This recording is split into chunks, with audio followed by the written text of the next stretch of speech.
to it.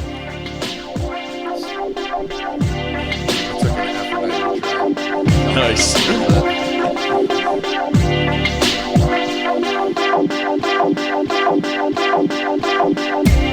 I sampled some. I forget the singer, but the keys just happened to go to. It's like one of those little serendipitous things that like happens it. when you're sampling. Is that an Love sticker on your phone?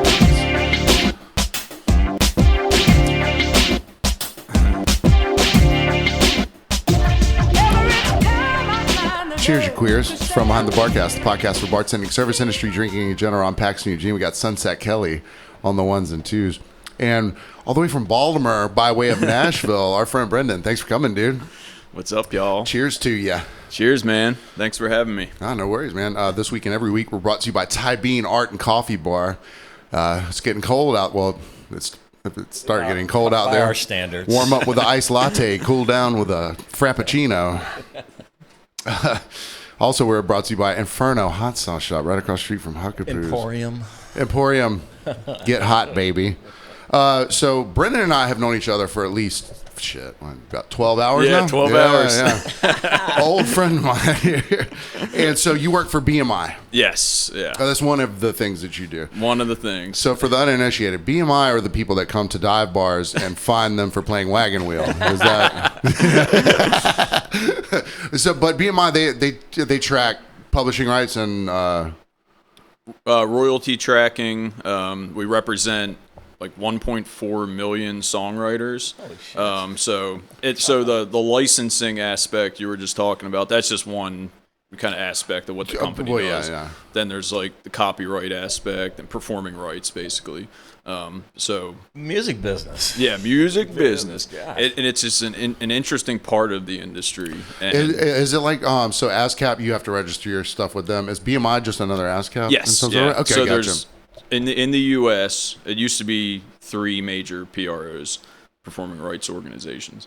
You had ASCAP, CSAC, and BMI. Okay. And now there's GMR, which is Global Music Rights. So that's like their roster is like big money artists. Like BMI's was founded in 1939, and it was like come one, come all. Like we accepted anyone, and we are the biggest performing rights. Still, organization. okay, yeah, probably because you don't have a cap on who Exactly. can come in. Yeah. Like, and do you deal direct with record companies as well, or is it just the art or publishing for the artists? Publishing for the writer. It's all songwriters. So obviously, some songwriters are artists in their own Sure. right, but a lot of them are just the behind-the-scenes people writing songs, or you wouldn't even recognize them on the street. Half of these people, Yeah. and they have like 20 number one hits that they've written, especially in the country realm. I was about to say, you're in Nashville Mm-hmm. now, and if people didn't know this before, and it's the same way now, I mean, a few more singer-songwriters or songwriters are singers, and they'll go ahead and do their own thing. Mm-hmm.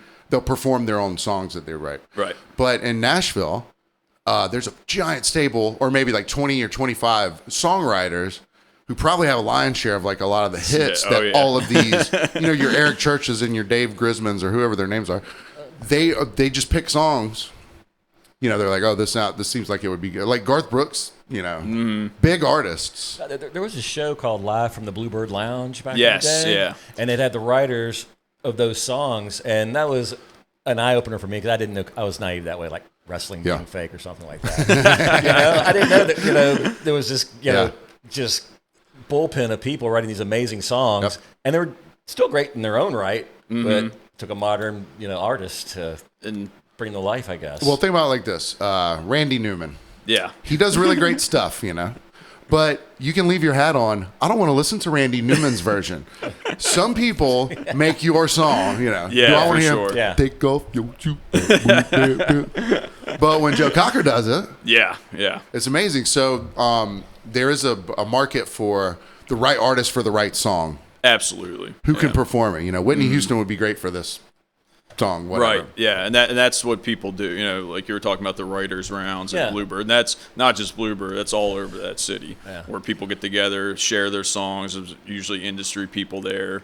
Like, hey, I like that. Come talk to me. So it's like a lot of deals are done, and that's the currency. It's like in these little bars and little writers rounds, and it could be anyone. It can be someone who's kind of just getting started but has a great song, and they get plucked, and it's like, hey, like, that's crazy. We got a hit on our hands. Right. So are you in Nashville because that's where one of BMI's like major headquarters is, or something like that? We have offices in New York, LA, Nashville. Nashville's the biggest office by far. We also have like London office, Miami office, Atlanta. So we're kind of like all over the place. But Nashville, and it's not necessarily because of the concentration of artists there. It's just that's where the big office is. That's kind of just where it was. Right. But okay. obviously it's an industry town for sure. And I moved down there I moved to Tennessee to go to school for audio production. Middle Tennessee State University, shout out. They have a program. Yes, yeah, recording industry management. That's the program. So they have a business side and a production and technology side. So I did the production and tech, but took business courses. That's where I learned about performing rights, because I didn't even know what that was, and copyright law, publishing, all that stuff. But this isn't playing music. This is what? Oh, but dollars and cents. It was a cool experience because I didn't know a single soul. I was like in high school just fucking around. Like my dad's like, "What are you gonna do?" I was like, "Well, I played in bands and stuff." I was like, "Well, I want to do something music industry adjacent." And of course, they wanted me to go to like a 4-year school, and they offered a program for that with a bachelor's degree. So literally, like, found that on Google, went down to visit, was able to get like in-state tuition just because they don't offer programs like that in Maryland. So I was like, "Fuck it, let's do it." And came down. I didn't know a single soul. I didn't have a car. I had my bike. Oh, this is a song in itself. I know I'm missing out. I'm on the wrong side of the industry. I should be writing this, but just met some of the best friends of my life that I'm still friends with to this day. It's just been a wild ride. So you stayed in Nashville right after college as well? Yeah, moved there right after college. So you've been there a while now. 20 years. No shit. Yeah. So how much of the local industry do you know? I mean, so when we're talking about Nashville, obviously there's 1,000 performers all the time. I mean, it's like actors going out to Hollywood to catch a break. Songwriters go to Nashville, or country songwriters. Exactly. You're exactly right, because everyone, and it can be kind of dark sometimes. You see these guys on Broadway. They're homeless, but they got a guitar, playing for money, and you see that same shit in Hollywood. Like people with the dream was broken, but they're still like out there. Yeah. It's kind of cringy, but you're like, hey, you got to. But the level of competition's got to be astounding. It is. Like that. Yeah. Like every session musician is as good as the next session musician. Well, there's probably a divide between there's probably a bunch of session guys that they got work and they're good. But then you got the guys and gals trying to make it. Yes. Yeah. Not just busking, but you could probably get.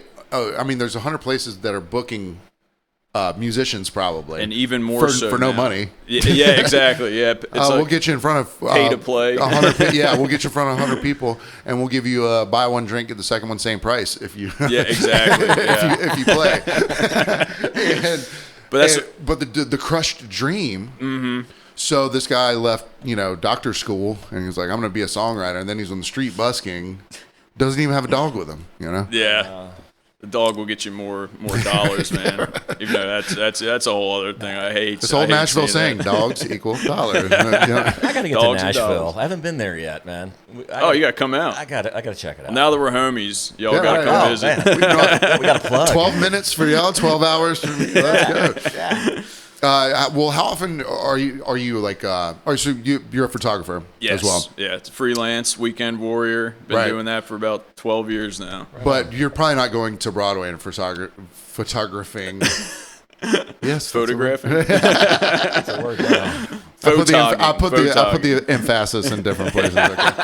Emphasis on different syllables. So you're not going to Broadway like Joe Smith playing guitar tonight. Do you freelance? Do you work for publications or anything like that? I've worked for a couple different music blogs. Because there's not a lot of print media anymore. Nah, yeah, so mostly online stuff, and I've formed a lot of relationships through doing that. What's your company? Pureformedia. Pureformedia. That's on Instagram. Yes. Yeah. Oh yeah. At Pureformedia. Yeah, give them a follow. So that's your own freelance company, and you contract out to. Yeah, it depends. You know, it's a sole proprietorship. I kind of just do my own thing. But how do you choose who you're photogging? So that working for publications, it's assignments. They assign you, yeah. But now I'm not working for a publication, so it's just kind of, you know, I have clients that hire me for stuff. It can be a small band or, you know. You'll be hired by the performers, the bands to so come that's out and kind of what it's come. Oh, that's great though. Evolved into working directly with them. Yeah, it's good, and honestly, it's better money because for music sure. blogs don't pay much. Well, it's like when musicians or caterers or flower people do weddings. Mm-hmm. The people running the weddings don't know what the market is and how much it should cost. Not saying you're giving these bands a great deal. He is. Don't worry about that. But they just don't know. They don't know how to price it. Yeah. Well, it's kind of funny because that you mentioned weddings, so that's kind of how I got my start into. I got started in video production, so dude, that's the big I money, had bought a GL1 when I got out of college, and old standard definition, shoot some weddings. You know, did one or two for free just to like get figure it all out, and learning editing and stuff. But I mean, that's honestly where the money is. But and it teaches you how to like run and gun. You know, it teaches you how to like be in the moment, and because weddings are chaos. No matter how much that wedding planner thinks they got shit under. Oh, dude, it's a wedding, man. I officiate weddings and DJ them. Oh, really? Yeah. All right, so you know the industry and play in bands at them. Yep. And buddy, I clean up because my old band, the Ford Plantation, which is like the original Henry Ford. It's like his old plantation out here. So you I drive a Ford F-150, man. Shout out Henry Ford. So you could probably assume that there's a little bit of cash flowing out there, you know. Yeah. So my old band, the singer and leader of the band, he threw out this exorbitant number for this wedding. I was like, "You're crazy." They're like, "Run it." I was like, "You serious? That's how much we're getting paid." So then, as it goes down, like catering, all that stuff. Mm-hmm. It's sort of a back and forth between, because we interviewed one of our buddies on here, and he's in that side of the industry, but it's a back and forth between the wedding planner and the caterers and the musicians and the photographers, videographers. Yep. That it's like, all right, we're going to get as much for each other as we can, but it's a wedding, it's a one-time expense for these people. Yeah. So you can kind of dog them out a little bit. Absolutely. And that's when you look at like the itemized receipt from these weddings, and because you're generally on an email chain with everyone, and then you're like 40 grand or whatever. That's like a low end cocktail? For some of them. Yeah. What kind of shrimp are they? But yeah, I obviously always envied like the wedding DJs because with that, so you go in, you're kind of like shepherding the party along. Yeah. And after it's done, you break down, leave. You don't have to do shit afterwards. See you later. With me, I come home with like 500 gigs of footage and have to edit for like a month after. Like, I'm like, man, I should have been a wedding DJ. And a thing that people don't understand about the post-production of video recording, editing, all that stuff, you're spending 10 hours filming. Yeah. Another 20 hours editing. Yep. Here's your 10-minute product. Yeah, exactly. Yeah. So being paid for your time for that. And nobody understands video editing, or just the drudgery of it. And I'm OCD, so it's like meticulous. I have to like look at everything. Except I'm like, if I like go back in a year and see something that was like the perfect shot that I missed just from like calling through the footage, I would like never forgive myself. So I'm like looking at, and obviously you're not using everything. Yeah. Like, you're calling it down. Keep it's crazy. Like it is it's quite a process. It is. And you have to have a critical eye. You have to be a little critical, no matter how good you think you are. But have you ever gone back and been like, I'm totally satisfied with everything I just did there? Not really. But here was something I used to. I'd send edits to my mom, and she'd be like, it made me cry. I was like, good. Of course, she cries at everything. So you think that everyone has the same sharp eye as you do? You're like, they're going to notice this. Exactly. They don't notice your shit. own worst critic. They would never know. And obviously, if it's footage that you're like, man, I really wanted to like shoehorn that piece of footage in somehow, and they're none the wiser. Your client.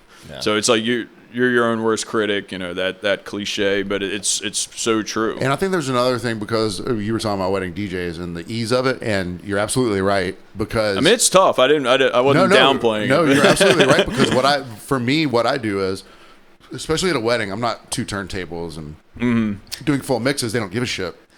It's easy for me because I go, what are the 10 songs that you must hear? Yes. Yeah.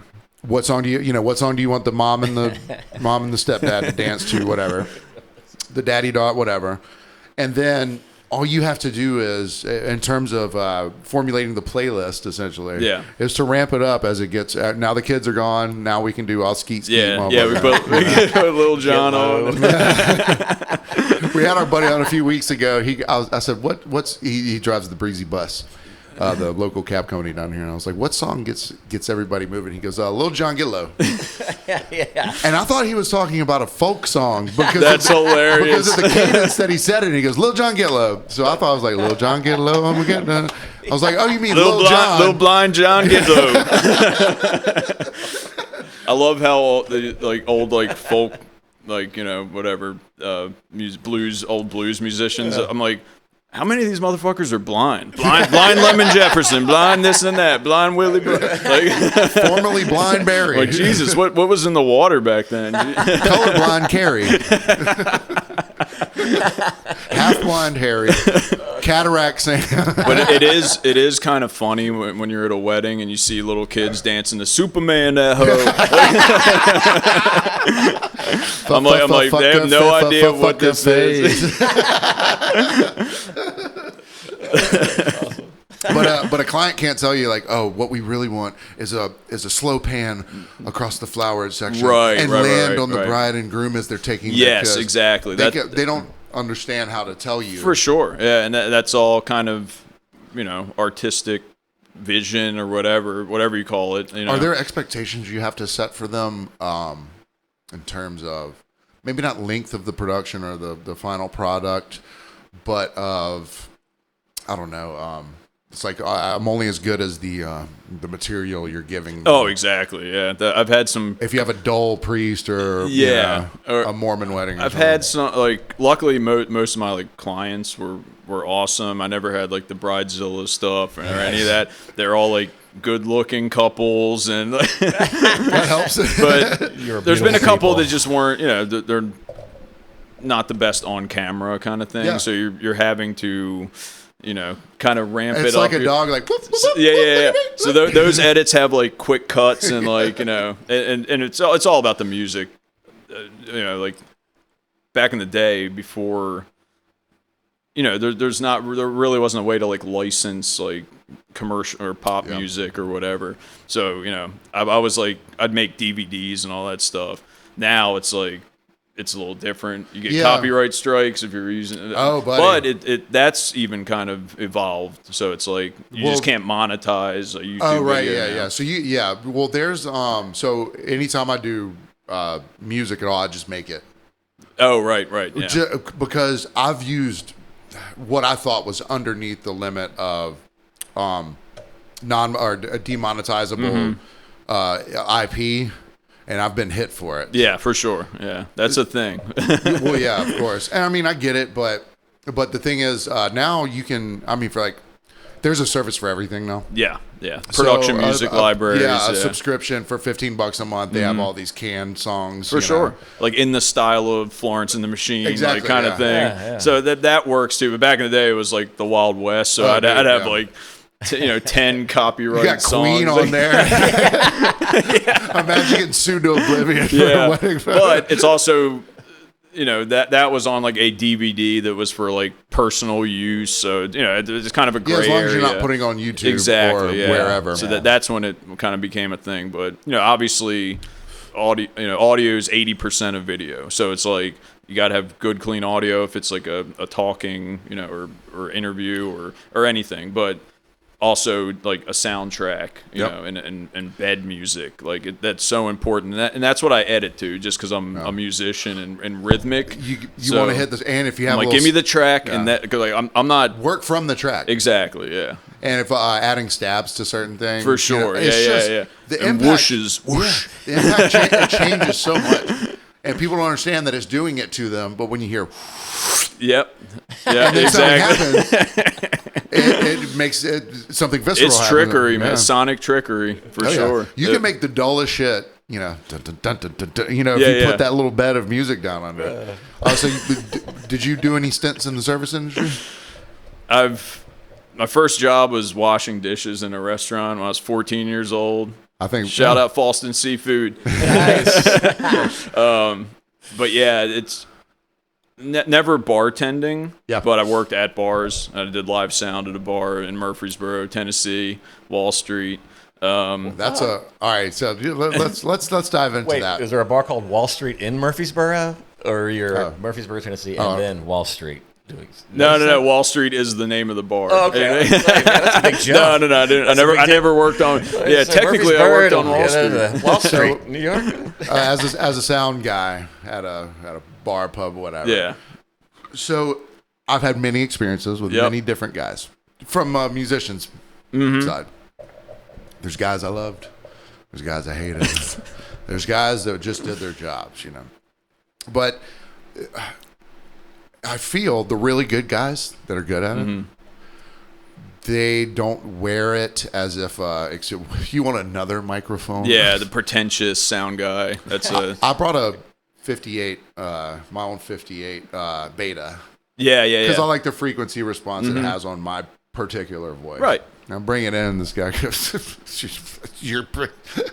do you have to? I'm like, wouldn't you rather me bring my own so I'm not fucking giving a blowjob to one of the 40 other guys have to use after this, you know?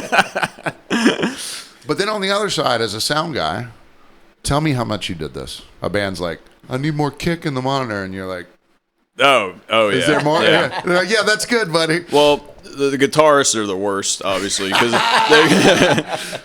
you see them. I'm like, we're good. Your stage volume's good. Here's the thing, like when a guitarist, they want more me all the time. Weird. And when they start turning their amp up on stage, see the point is, don't turn your fucking amp up on stage because it's bleeding into the vocal mics and it's causing feedback. So like.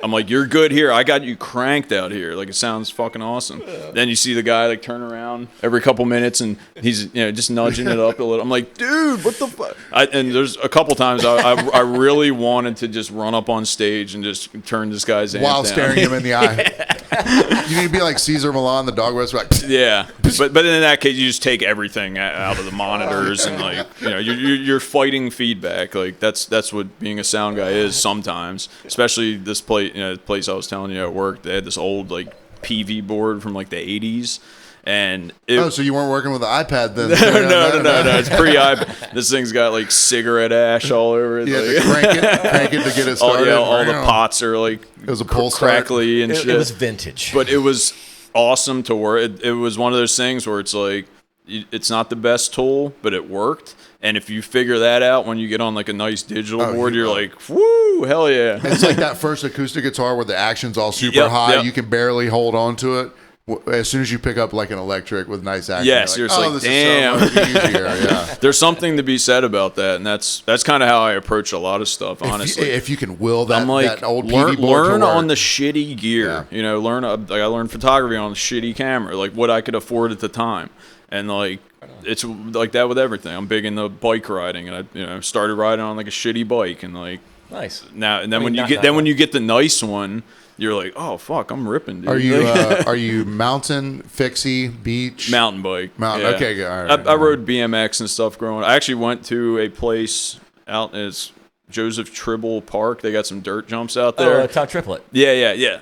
I went out there today. It's about the best we have around here. Yeah, I know. It's flat. Because I was up in Cloudland Canyon in like North Georgia, riding in the mountains like a couple days ago. Then came right down here.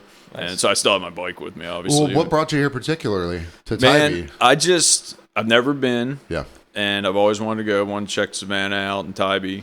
And I'll do like solo road trips every once in a while, just to, it's just good, like, to recenter. Most of them are based around mountain biking, so I'll go camping and Arkansas, just find these spots to ride, and it's just like get out there and do that. So you got the physical activity, check out the local scene, I'll like camp one night, get a hotel one night, go out and party, check it out, kind of like what I'm doing here, how I met you. Right, So when I met you last night, I assumed you might have been with the wedding party that was around there.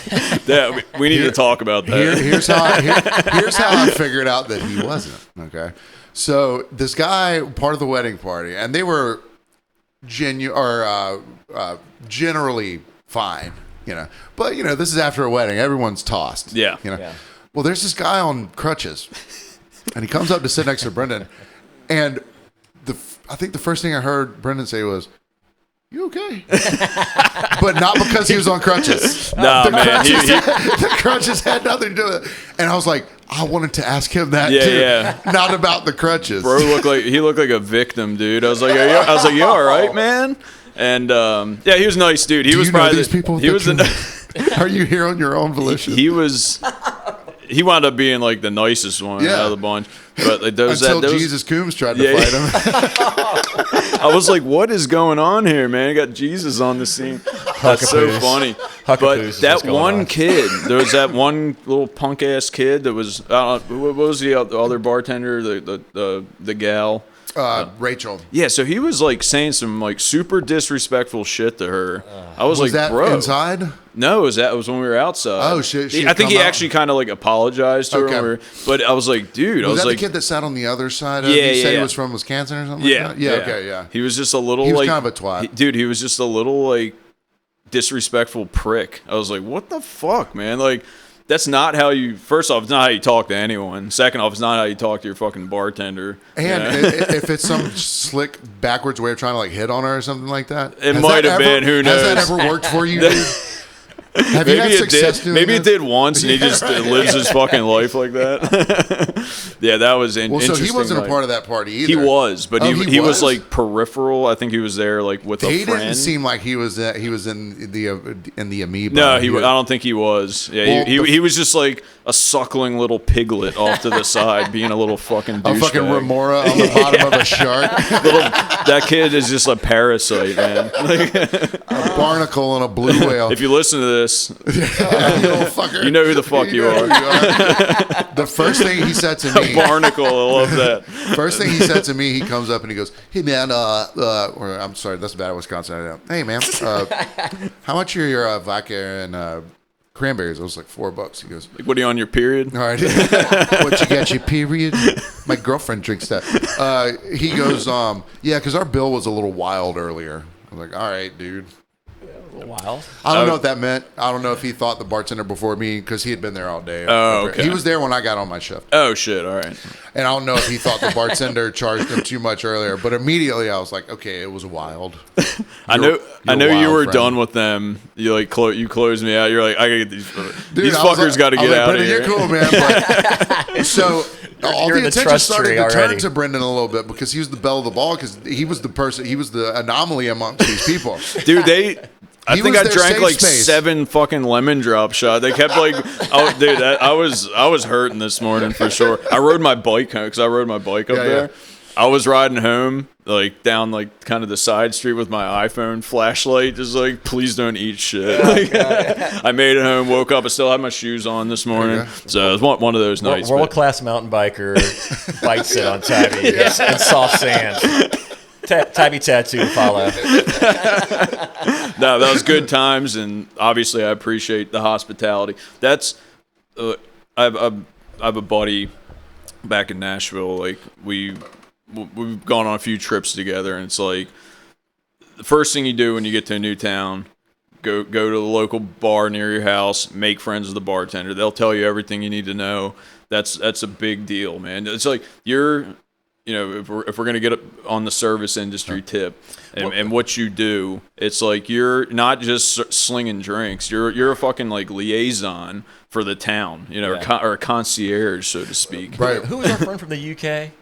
Billy, we talked about last night. Had the 3-bar rule. Yeah, the 3-bar rule. Yeah. Try 3 local What was bars. that? So he's from Leeds or Yorkshire, England, the north of England. All right. So he comes. And he's wealthy in some sort of way, so he can just travel the U.S. and shit. But he goes to a town and he goes, by the time you've gone to 3 bars, if you haven't met someone that you like that's told you where else to go, you're kind of done with the place. Yeah. And it gives you a pretty solid vibe of what you're up against. Was Huckapoo's the first place you came to when you were down here? Yeah, it was. Was it referral? Yes. Yeah, I had a friend that used to live out here for a minute, and that was like top of the list. Okay, because typically, if I see strangers, it's like, all right, nobody just walks by where I work. Unless you kind of know it's there, you don't. Right. Yeah, it's kind of off the path a little bit. So if people do show up that I don't know, and as outgoing as I may have seemed to you last night, I'm not like that at all. Kelly could probably attest for that. But I was like, new face, and you weren't bothered with the people around you. I was like, all right, he's cool. Let's see what's happening with this guy. I get a good fucking gaydar, and so. But I was like, hey, this dude's cool. And then we got to chatting, and then you knew references of like old drummers from old punk bands. Yeah, and shit that, you know. And I was like, fuck yeah, dude. I will talk shop all fucking night about music, photography, biking, DIY home renovations. That's another thing I'm into. So like, but it's not just that. That's shit I'm into. But I kind of like, I don't know. No matter what the topic is, I'm one of these people that's just like, I like to have my toes dipped in a little bit of everything. Yeah. So it's like, I like to have some kind of insight on any conversation, or can like relate it to something, you know? At least add one perspective. Yeah, for sure. Like, even if you don't have necessarily experience in the thing. But you're like, I know what's up with it, and like, I respect it, you know? Like, and that's just very broad, but it's a key, like, kind of conversational thing for me. And I like having that in the pocket as well. This girl the other night, she was like, oh yeah, sometimes I have like these psychotic states, and immediately I didn't want to be like, oh god, go away. I was like, so what happens to like therapy mode? Yeah, I was like, so are there hallucinogenic visualizations or auditory? She's like, sometimes, and that was all I had. Yeah. But that carried it at least a little bit, where she's like, "Oh, someone didn't just go, okay, crazy bitch." Yeah. Oh, what? I'm hearing things now. Someone's calling my name. You know, that can go multiple ways. You can become therapist, or actually like learn something. That's the other thing. Is I love just like learning shit about things I don't know about. So like getting into those kind of conversations. Oh yeah, for sure. Whether it's like learning about a process or a skill, or just learning about like someone, like right, and the willingness to do so. Yeah, for sure. Yeah. For sure. Not enough people do that. I feel like, it's like you just kind of like brush people off. If some like crazy, if someone tells me they're crazy and like, like, oh well, aren't we all bipolar and psychotic? I'm like, ooh, like, make some popcorn. So let's hash this out. You do enough seat time at bars, you never know who you're going to pull up next to, and you got to be kind of prepared for that. Yeah. This person could be batshit crazy, and you navigate it, and then for whatever reason, that person leaves, and everybody around you goes, I can't believe that just happened. For 2 hours, they weren't trying to kill the place. Right. I don't know what you were talking to them about, but God bless you. Yeah. Well, I get people's unwillingness to engage, not with someone that says, "Oh, I'm insane, I'm crazy." Yeah. But especially at a bar, if you're an ear for anyone at all, the advantage they will take of you for showing any sort of grace. Right. Yeah. Not all the time. There's a filter you got to kind of have, man, because you got to have your guard up at least. Yeah, because if you give a person a chance, and like, look, man, everyone deserves a chance. I get it. I'll pull then it's like, what hotel are you staying at? Can I come? It's like Jesus Christ, I'm not taking you in, but you're absolutely right. Yeah. No, I'm not opposed to pulling the ripcord. I'm just saying, every once in a while, it's just a genuine conversation. And but sometimes it winds up being your best friend, Like, 100%, man. Yeah. I have a few friends that I've met in the bar, that's just kind of par for the course. Or it's like literally every friend I've met on Tabby was in a bar. I mean, literally, that's all there is to fucking do down here. I mean, we do have a big batch of water over there. You were suntanning on the beach nude. That's right. That's how you like, who's that handsome dude? That seagull's going to get you. Is that a ginger beard? Let me. So how long have you all worked in the industry? Are you a bartender as well? No.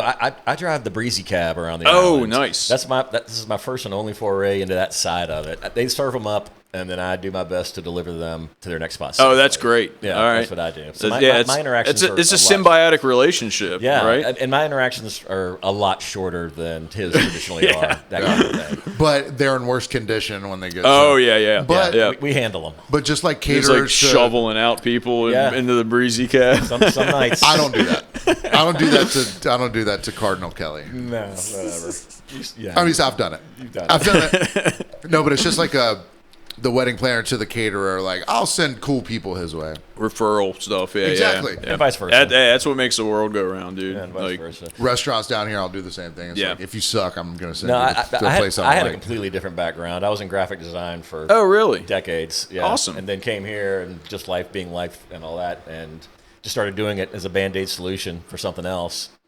And I was like, this is the easiest money I've ever made. Even with all the pains in the butt that go along with it. It's literally the easiest money I've ever made. Going back to what I was saying earlier, my first job was washing dishes when I was 14. I don't even know if that's legal, but I did it. And I always say, like, if I could make 80 grand a year washing dishes, I would do that in a fucking heartbeat. Because it's just like back there staring at a wall. Yeah. But it's like, I get high as shit. Like the dishwasher, man. And we'd be like blaring Pantera in the kitchen, like you don't have to deal with customers. You got to deal with the servers who can be dicks. But a couple places I've worked, it was just like a really good. We go get high in the parking lot after work. Like it was just a family kind of thing. I worked my first dishwashing job. I worked with another guy who was dishwashing. Yeah. So it was at a bigger place, and this guy owned a construction company. But he dishwashed on the weekends because he hated his family. No shit. Right? That's amazing. So he would go, this is just my play money. He was like fucking 45, 50-year-old black dude. That's amazing. And this was literally his time off from his family. That is so good. But there's something like therapy. I mean, obviously you get in the weeds and you get that rush popping. Like it gets chaotic, but like in general. And Father John Misty. Yeah. So I heard him on a podcast talking about it. It makes so much sense. And they were asking, like, what would you do if you weren't a musician? Or, like, what was your favorite job? And he's like, washing dishes. Because it's, like, just simple, like, cause and effect. Yep. Dirty dishes here, clean dishes here. Yeah. And it's just that over and over and over again. It makes sense right away. There's not, obviously you got to, like, flush the system and put new, soap and sanitizer in. And you can't wait to do it. Yeah. But something about it, man. It's just like... Well, there's an old adage. It's called work sets you free. And people kind of misunderstand what it means, but if you can bury your head in something that's not trivial or menial, but done simply, like the task is simple to do, it sets your mind free from stress or anxiety or anything like that, because you take a lot of that functionality of your brain to work on this thing. Mm-hmm. I think the creative part of your brain kicks on at those times as well. For sure, yeah. The daydreaming part. Exactly. You're absolutely right. It's like you are going deep in your mind when you're doing a repetitive project because you have the bandwidth, You have that. This is just robotic and like muscle memory shit. So the gears are turning, especially after you just smoked a chillum in the walk-in. And no one cared that you were gone for 15 minutes to do that. We had like everyone at this. I worked at this like fine dining, like catering, but a really nice restaurant up in like northern Baltimore County, and it's like horse farms and shit up there. So there's a lot of big money.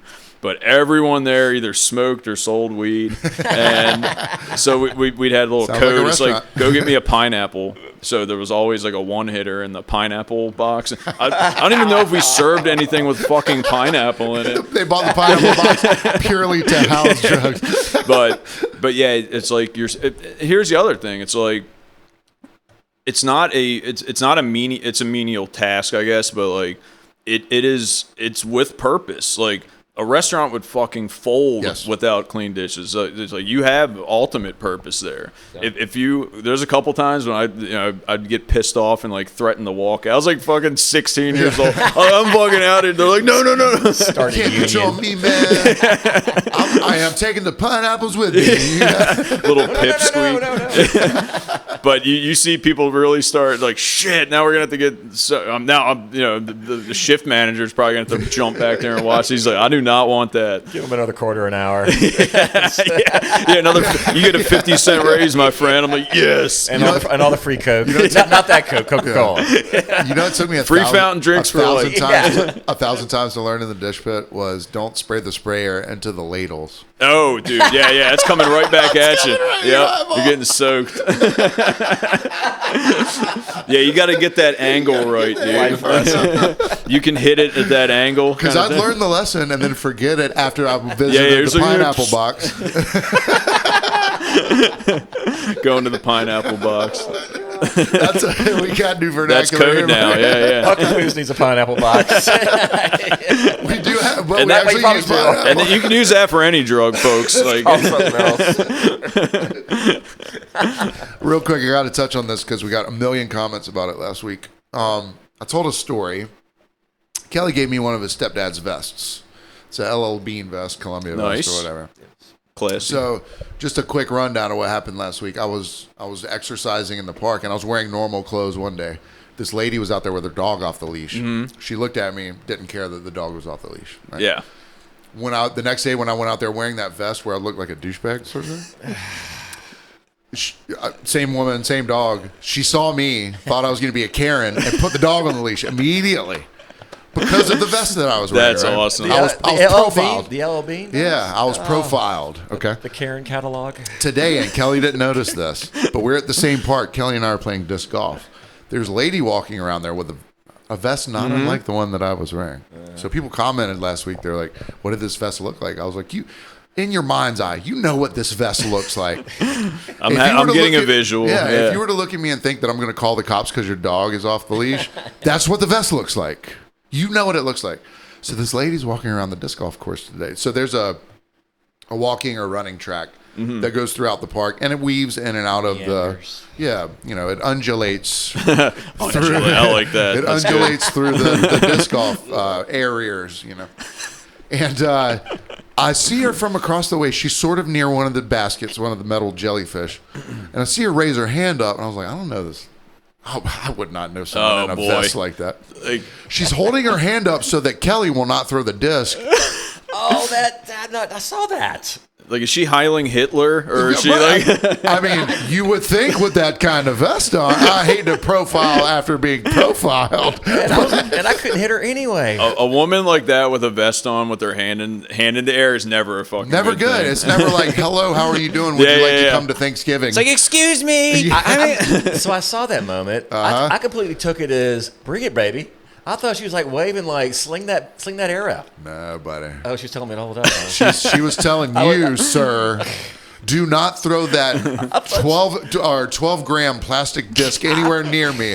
I might have to move with some kind of purpose and get out of the way. That is hilarious. As I do many things, I completely misunderstood that moment. She's got her lawyer on speed dial. She's been FaceTiming him all day anyways. I'm just waiting for something to happen. I thought she was rooting me on. Yeah, she's going through like a heavy divorce, so she's already like in conversation with her lawyer. She's like, I'll fucking rope him in on this one too.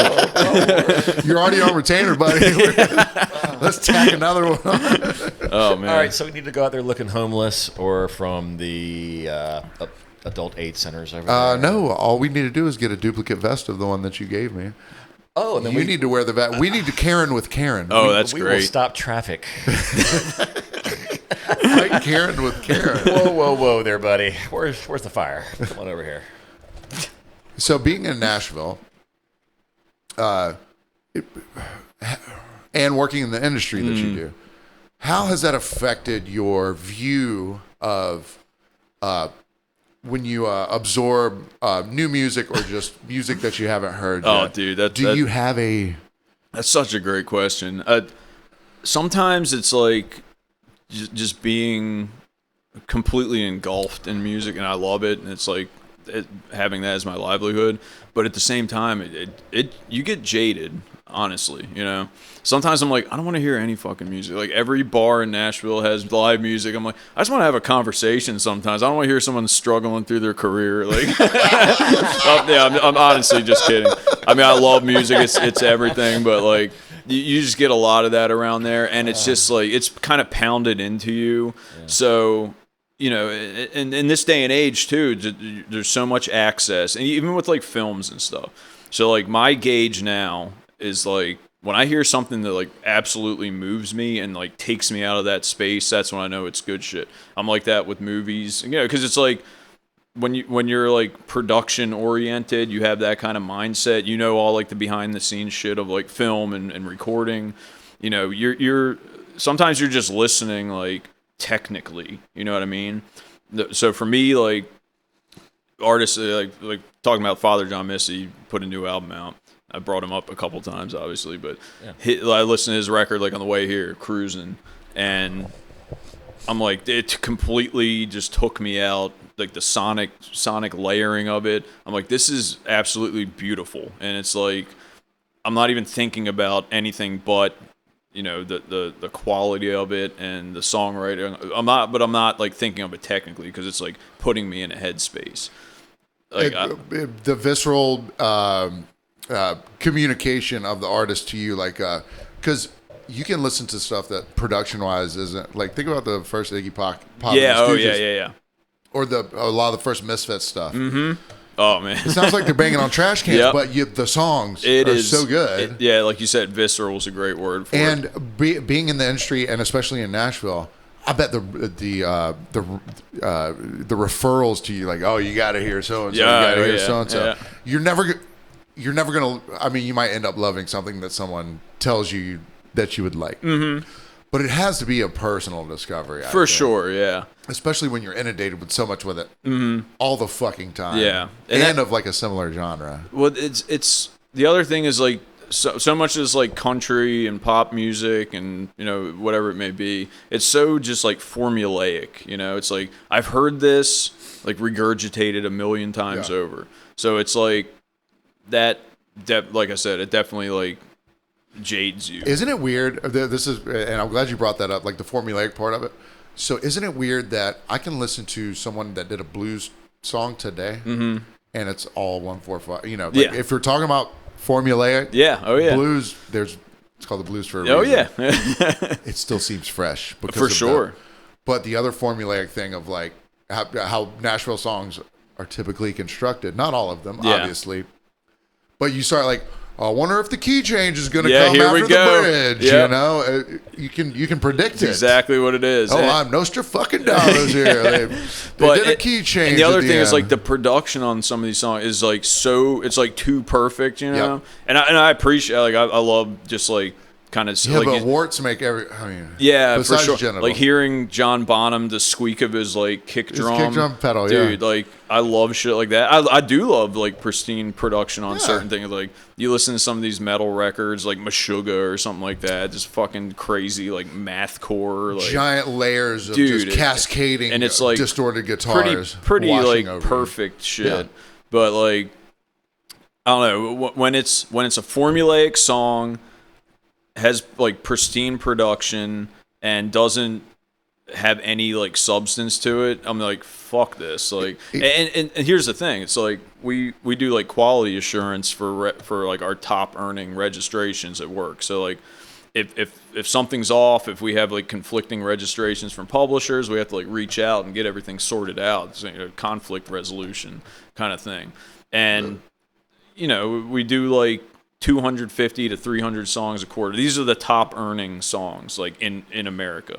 So like that's based off of like projected data, perform like Spotify, iTunes, all that shit. So we're like kind of looking at that. What's going to make a bunch of money this quarter and go in and make sure everything's all right. So I started like, you know, because you're looking on Spotify, you're doing research, looking at the credits, like who's this producer, who's this guy? Is he even supposed to be on this song? Because he doesn't have like an authoritative publisher share. So I started like throwing everything into like a playlist, and then I just would kind of like listen to it. I'm like, half of this is horrible. It's like there's a couple here and there where I'm like, oh, this is rad. Like, I'm and you know, you're researching this stuff, and I've discovered so many artists just from like listening to stuff through work. Do you think your well has been poisoned though by coming into it like, well, I have to get through these songs? For sure. I just know I'm not gonna like them. Do you know in the first three notes sometimes, or the first three measures, or whatever the hell it is? But here's I've heard this. Yeah, for sure. But sometimes there's things that grow on you too. Think about it's a band you love. They put out a new record. You're never like, oh my god, this is amazing. Like it might take years for you to for it to grow on you because music and experiences, when you combine the two, you know what I mean. Yeah. You love a lot of the music you love because you have experiences that you relate to them. It happened at a seminal time in your life. Mm-hmm. If something good was happening, something bad was happening. It's connected to a memory. Exactly. When you hear it fresh, you're like, I've got nothing to gauge this on. So you're like, oh, this is just new. It's cool. It's got all the elements. Yeah, it's pretty rare, especially if you already like a band. Mm-hmm. They put out a new record, like Mars Volta. I'm like, it would take me 2 or 3 years to really. I actually love this record. The only time that's really happened for me, where it's been an artist that I've listened to a lot, and they put out a new record, and I love it immediately, it was like Queens of the Stone Age and Jack White. Yeah.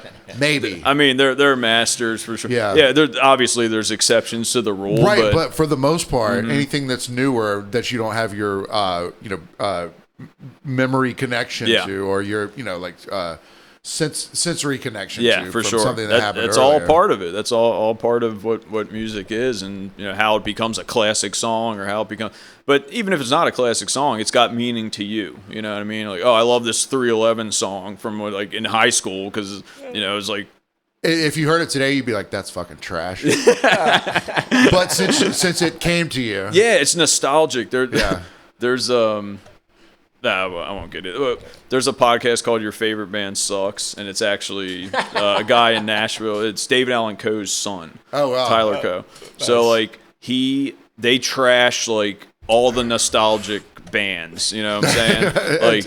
Do they make a really good case of why they make it all? Sucks? It's so good. They make, and then you're like, damn it, man! But, they're getting hate mail like none other. I love it. But it's you gotta check it out. But you're like, yeah, they're right. They're fucking right. But I'm still gonna listen to this shit. I'm still gonna listen to Weezer. They're they go after big one. They go after Weezer. Yeah. I get fucking it. the Beatles. I think they did. I'm like, Jesus, God. Well, talk about the formulaic thing.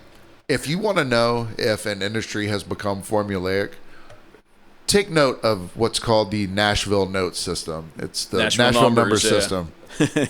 So they're so streamlined in how they write and produce songs with session musicians that they, instead of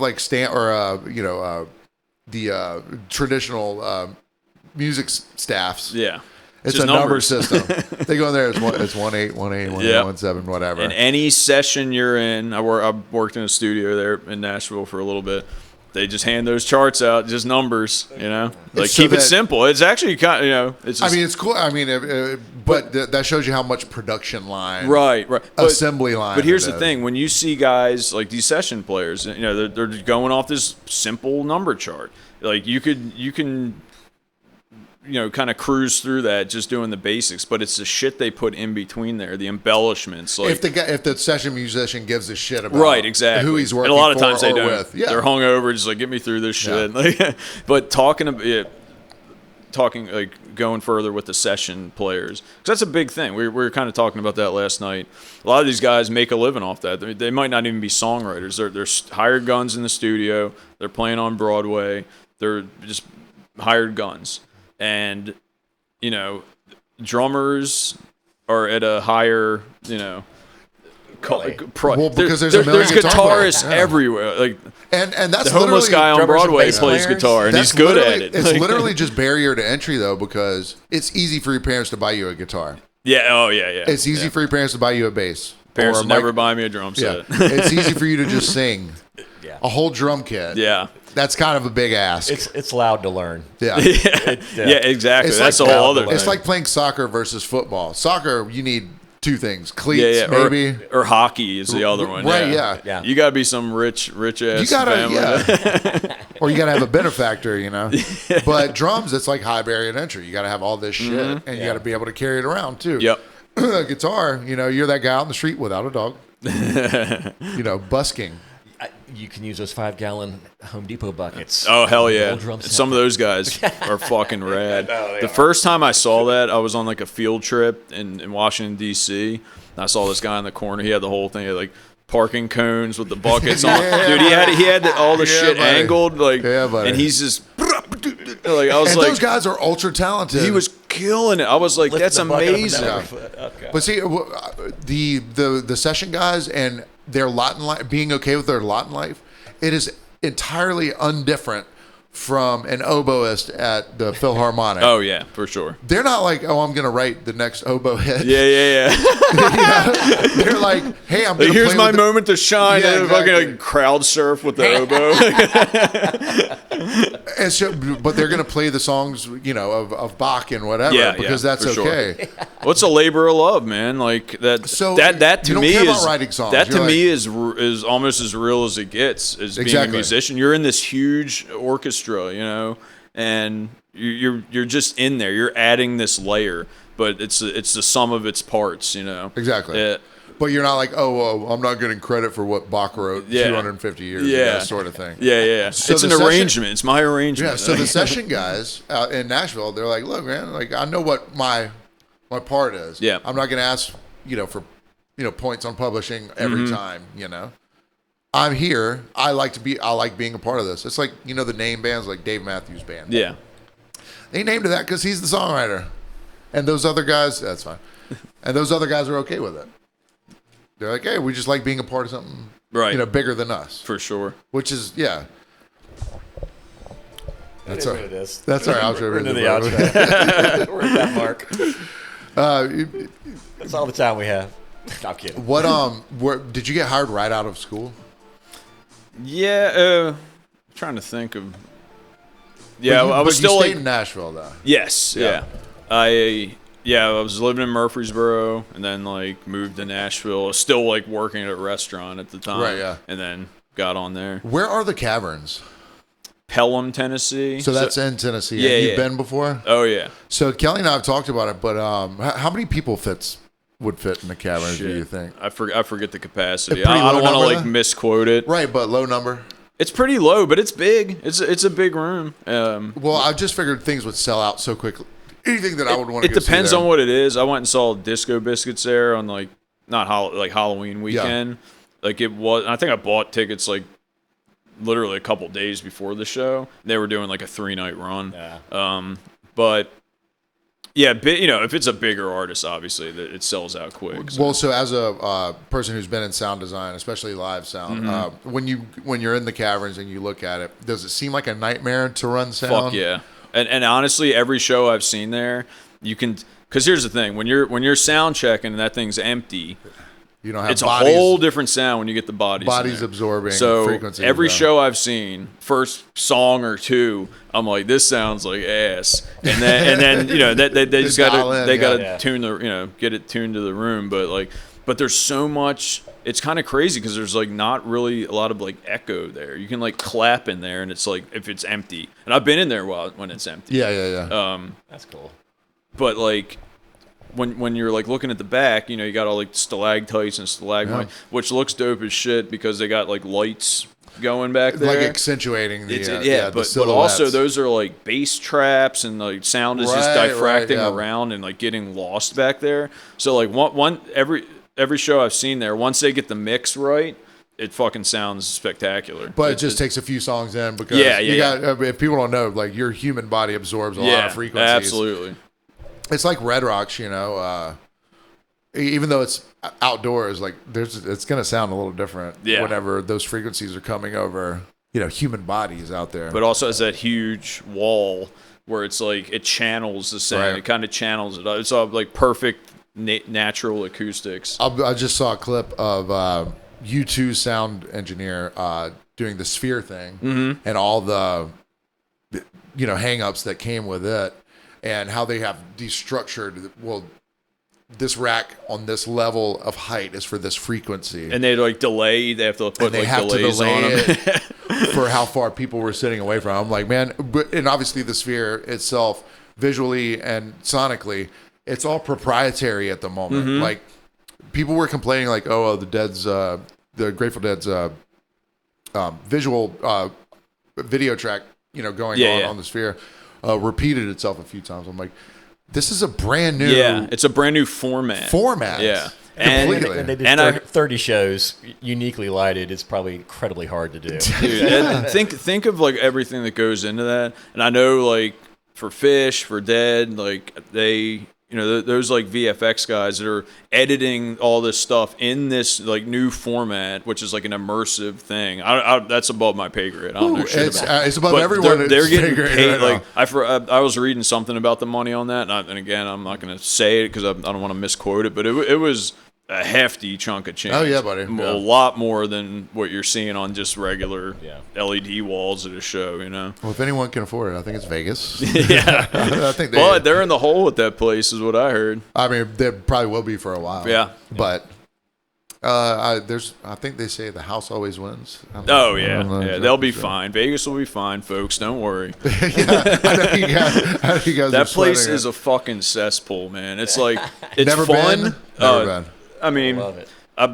I'll go again, but you gotta let the meter. I'm going back. You gotta let the meter recharge. I'm going back. Like I'm not a gambler. I'll throw some money down on blackjack and shit. Yeah, but like I'm not. This dude. I was staying at the Rio, and I went back. That's where we stayed. My friend had mushrooms, so like. We were like just romping around town, romping around the casinos all night. And I went back. I was staying at the Rio, so I went back to my hotel, and it was like 2 a.m. or something. I'll be at the Rio. Thank you very much. That's where we stayed. And I was still like tripped out. And I hopped on this like $15 blackjack table, and this guy next to me, he starts like splitting. He's splitting all these hands. He's got like 6 laid out. Yeah. And he's doing shit. I don't even know what the hell he's doing. Yeah. He's like doing all these side bets, and the dealer like busts, and he won like $2,500 just in this one thing. And the dealer was like, didn't even know what's going on. Like the pit boss guy or the floor manager guy walks over. Oh, so he's playing like 4 separate hands now because he split the aces. He split the eights. Double down. He's doubling down on everything. Yeah. And it got like tense, dude. Like the floor man, I'd never seen anything like it, and I'm still like tripped out. Yeah. And I'm just like, what's going on? Because it got sketchy. And what if you saw footage of it later and you're like, oh shit, I was just tripping. Everything was totally fine. I'd read all that up. No, but here's the thing: the dude, and he was kind of wooked out. He looked like someone you'd see at a Dead show. Yeah. But like, he's just calm as shit. He's like. Obviously, he's like got that math mind, Yeah, so I'm an idiot with numbers, but that's why I'll never be a good blackjack player. But he went. So the floor manager's like, yeah, well, technically he won. Yeah, they're like questioning all this shit. So he takes his chips and he just like throws them in like a fucking Crown Royal bag and just pieces out. And the floor manager had like turned his head. He's like, where'd that guy go? Because obviously they want to like. I think they were like to continue vetting it, even though the call was made at the table. I don't know. I don't know what if he thought there was something nefarious going on, but on the other hand, they want to keep people with money in that casino. Sure, yeah. This guy fucking he hit the bricks immediately. Yeah. I was like, okay, he might have been, or they might have thought he was counting cards. Not all the dealers have it all down. I mean, I know because they're doing a lot of math for a lot of different setups. I could never do that. I know shit. It blows my mind when you think about it because you got to think about who's betting where. Not to turn this into a gambling podcast, but I'm telling you. But there was a couple guys who were on point who were gambling like, no, the payout's this. Because I had this, blah, blah, blah, that pays this on this. And there was all these little, it's because of the side bets. Yeah, exactly. Because you could put like a little chip in this little circle, and if you get like 2 tens of diamonds. Right, yeah. It's little prop bets or whatever. Yeah. And that stuff pays out big time. It's like green on the roulette wheel. It never really happens, but when it does. Yeah.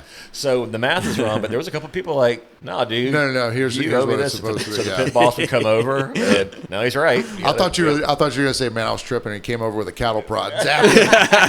Took him in the bag. Which hand do you shuffle your chips with? With your head in a vice. Let's get the hammer out. Mr. Rockman, Nashville guy. Do one finger at a time. Well, dude, we appreciate you coming on, man. And anytime you're back in town, you should come back on. Hell yeah, dude. So I just want to close with this. It's a really easy question. What's your favorite band ever? Oh God! Just kidding. I'm not doing it. Last night, favorite song. Last night, I'm sitting next to him. And a friend of ours goes, "Oh, you're into music, whatever." She goes, "What's your favorite band?" I was like, "Dude, that's like asking a comedian tell me a joke." Yeah.